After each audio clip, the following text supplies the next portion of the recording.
And today is the first Sunday of Advent, the period of expectant waiting leading up to Christmas in the Christian tradition. And tonight is the first night of Hanukkah in the Jewish tradition. So today we honor our religious heritage by participating in rituals from both, and I have invited my dear friend Reverend Catherine House to light our Advent candle for us this morning.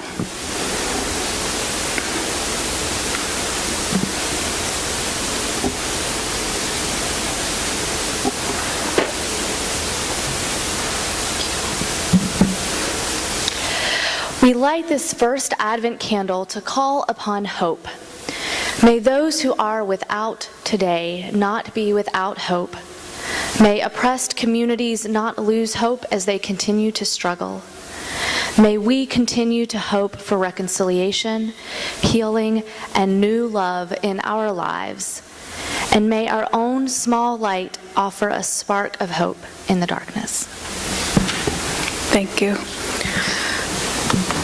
And today is the first Sunday of Advent, the period of expectant waiting leading up to Christmas in the Christian tradition.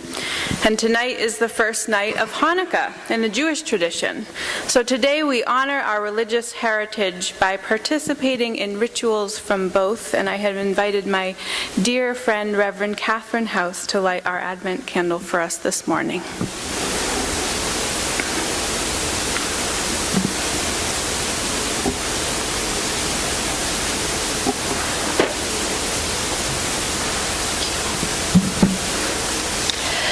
We light this first Advent candle to call upon hope.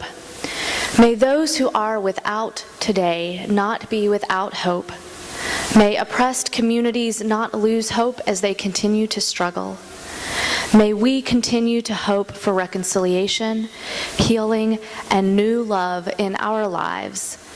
And may our own small light offer a spark of hope in the darkness. In our midst this morning, David Daniel Klipper, who is a rabbinic pastor and happens to be the husband of one of our newest members. And we invite him this morning to light our menorah and offer a few words about Hanukkah. Good morning, everybody. Great to be here. Great to be here. So, a little bit about Hanukkah, so you know why I'm lighting the candles, but Reverend Kate is going to do a lot more of that. There was a revolt, and the Israelites threw off their oppressors, regained the temple, and sought to purify it. And to do that, you'd need to burn pure oil for 8 nights. But they only had one cruse, one portion of pure oil.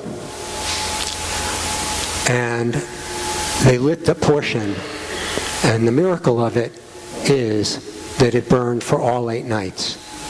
So they had the 8 days they needed to prepare more pure oil so that they could continue to keep the flame going in the temple.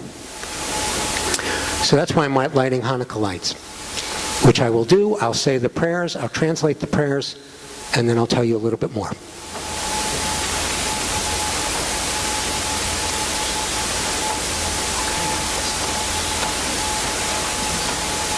Oh, there's a match.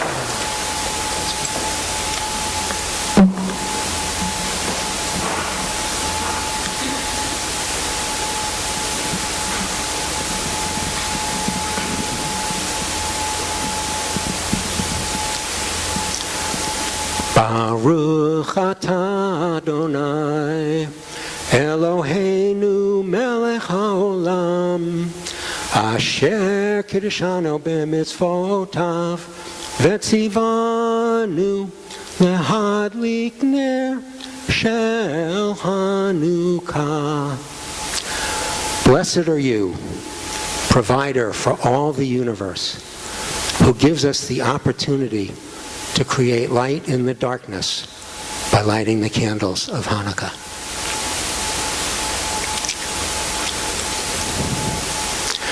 Baruch at Shekhinah, Ruach ha'olamim, She'asa nisim lavotenu v'imotenu bayamim hahem ba'azman hazeh. Blessed are you, feminine indwelling presence of God, who performed miracles for our fathers and mothers at this time in our past.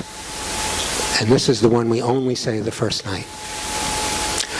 Baruch atah Adonai Eloheinu melech haolam shehechianu v'kiyamanu v'higianu lahazman hazeh. Blessed are you, source of the universe, who created us, sustained us, and enabled us to reach this day. We could say that blessing every morning.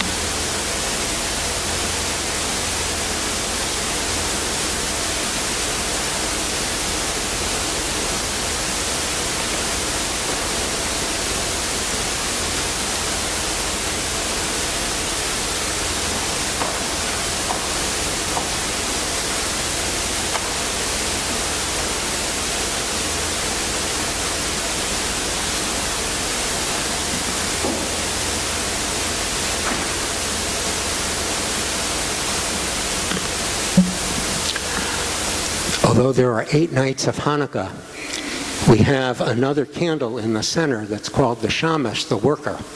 So that candle gets lit, and then that candle in turn lights all the other candles. When Reverend Kate and I talked about my doing this, I thought of how appropriate it was that tonight is the first night of Hanukkah, and that we would only be lighting one candle. Because this is a time of darkness. For some of us, it's a time of darkness personally or in our families. For many of us, it's a time of darkness given what is happening in our communities, in our country, and in the world. And many of us, I suspect, have felt that we need to provide 8 days worth of light when we only had one portion of oil.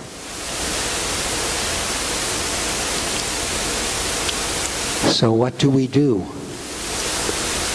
when we need to provide 8 days of light and have one portion of oil? Take a moment and think about what you do. 30 seconds.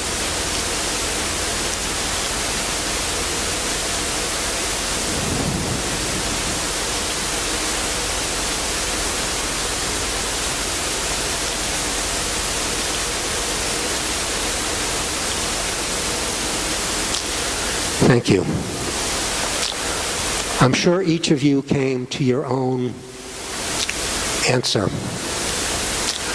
And the only thing I want to say about that comes back to the concept of the shamash. The candle didn't light itself.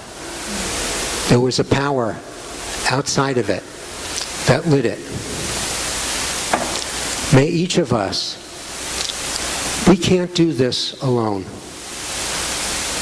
We can't burn for 8 nights with 1 night or a portion of oil by ourselves. We need help. We need a source. So my prayer for you as Hanukkah begins, that may you each find the source of light that will help you keep your light burning and spreading and giving light to all you encounter and to yourself through the times of darkness. Amen. It's about 200 BCE, and a change in leadership brings an end to religious freedom for the Jewish people. Antiochus, the king of Syria, orders his soldiers to seize the temple in Jerusalem and rededicate it to the worship of Zeus. He orders all Jews to worship Greek gods and declares that observance of Judaism is to be punishable by death.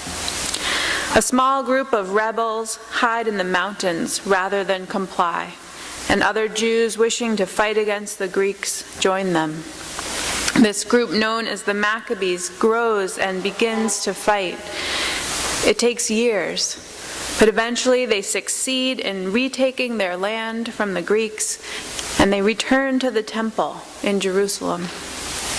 But the temple has been defiled. The Jewish troops are determined to purify the temple and to relight the eternal lamp which has always burned there. But the oil, too, has been defiled. They find just one clean barrel, enough for just one night of light. It will take 8 days to procure new oil for the holy lamp, but they light it anyway. They bring light to the darkness for that one night. Miraculously, the oil burns for 8 nights. This is one of the stories that we retell each year during this season of darkness. If you listen carefully, you will hear several stories within the story. First, there is the story of staying true to your beliefs in the face of persecution, of going underground to keep the old ways alive. Then there is the story of revolution, of a small band of people taking on an army, taking on the government, and winning. Next comes the story of reclamation, of reclaiming the temple and of cleansing that which has been defiled. Then comes the story of hope, of lighting a lamp knowing that it does not have enough oil, but lighting it anyway. And last, there is the story of that miracle of the oil lasting 8 nights instead of only one, of faith and hope and struggle being rewarded, a story of joy. Each year we retell this story to keep it alive and to pass it on to the next generation, but also to find the new meaning it has for us each time we tell it. To light a candle of hope in our own lives when things seem overwhelming, seem impossible. This year, as we tell this story, we think of the Tree of Life Synagogue and how the congregations there are rededicating their holy space after it has been defiled by violence and anti-Semitism. We're thinking about how, in the face of the prejudice and hatred and fear being preached by the government, a small band of rebels, that's us, by the way, can stand up to an army. And this year, as we retell this story, Jewish families all over the world bring the rituals of Hanukkah into their homes, passing them on to children who are hearing the story for the first time. Although not the most important holiday in the Jewish faith, Hanukkah is celebrated now with ritual and food and family, with presents and game playing. It's a way of keeping culture alive, even through periods when this was a dangerous thing to do. And even though at its heart lies this ancient story, Hanukkah is also a living tradition, a growing and changing holiday that reflects not only ancient times, but other times of struggle and the times we are in now. I read an interesting article in Time magazine recently which talked about the history of some of the elements of the Hanukkah celebration as we have come to know it. Some of the traditions that we identify so deeply with Hanukkah are not in themselves ancient. They are instead evolving. Take the lighting of the candles in the menorah, for example. Though the candles might seem to be the most important part of any Hanukkah observance, the holiday's original celebrants wouldn't have used them. Rather, they would have lit oil lamps, like the lights in the Hanukkah story. In the Hebrew Bible, in the Old Testament, in several places it speaks of pure beaten olive oil for light. Israeli archaeologist Raphael Frankel explains. Olive oil was the main oil of this region, and very little other oil was ever used. The tradition of using candles instead dates to 18th century Eastern Europe, when candles became cleaner and cheaper, and people couldn't get olive oil in the middle of winter because it's expensive.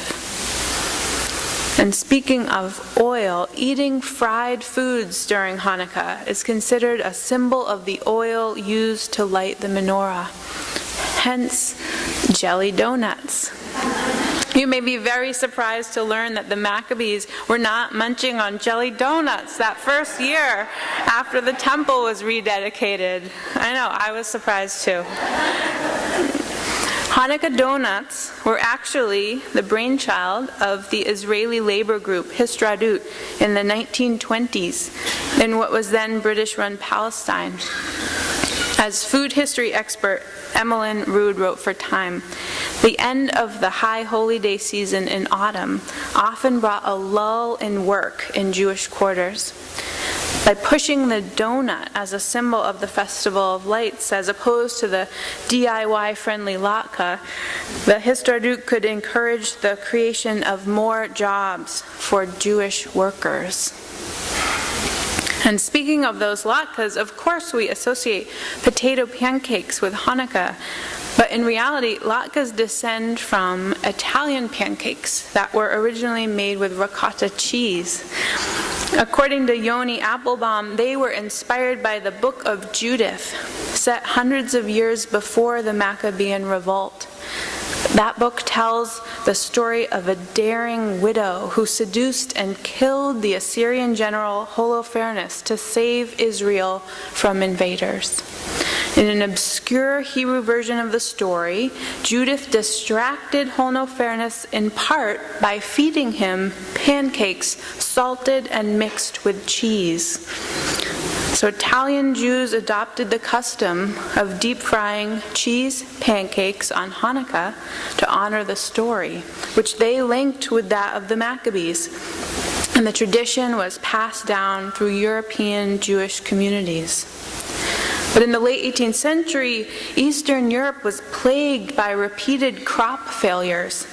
To stave off massive starvation, the Russian Empress Catherine the Great ordered farmers to plant potatoes instead of grain, because potatoes grow more quickly and they can survive a variety of weather conditions. For the Jews of Eastern Europe, the potato was quite literally a godsend.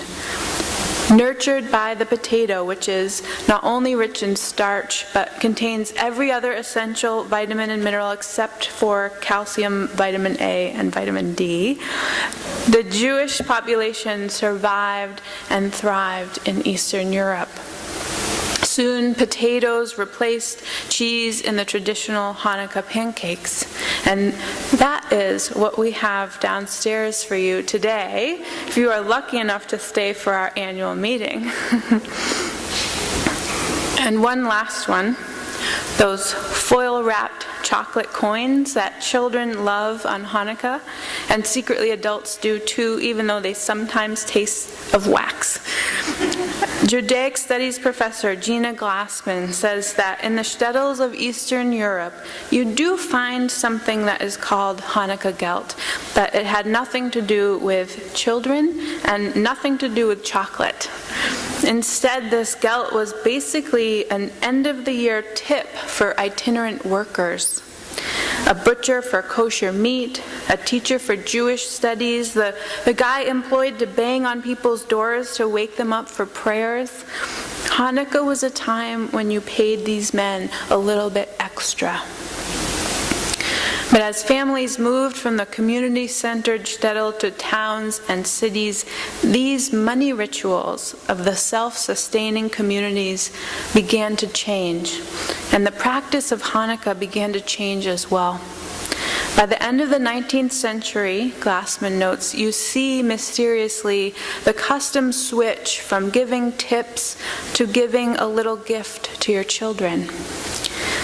We've morphed that gelt into chocolate coins as a kind of cultural memory, says Jonathan Sarna. He acknowledges that the rise of chocolate gelt in the early to mid-20th century is a very small part of Hanukkah, but adopting new traditions and connecting them to the past is part of the larger story.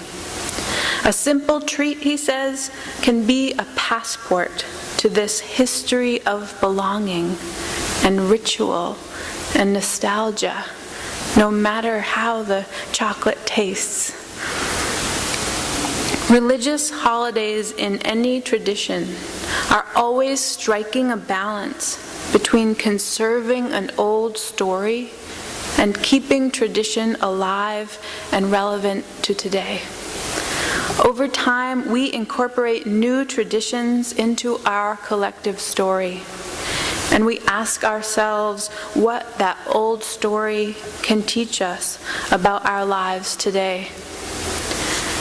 In this time of darkness, we ask ourselves, how do we keep the flame of hope alive when we feel so deeply depleted?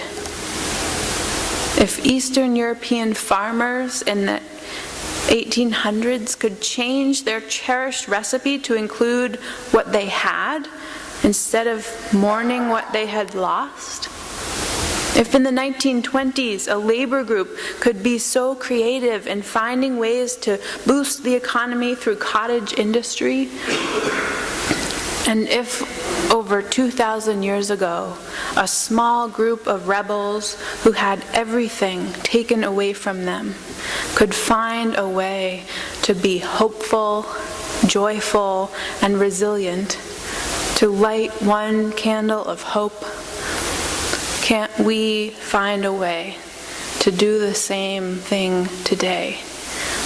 I hope we can. Happy Hanukkah. Amen. And blessed be.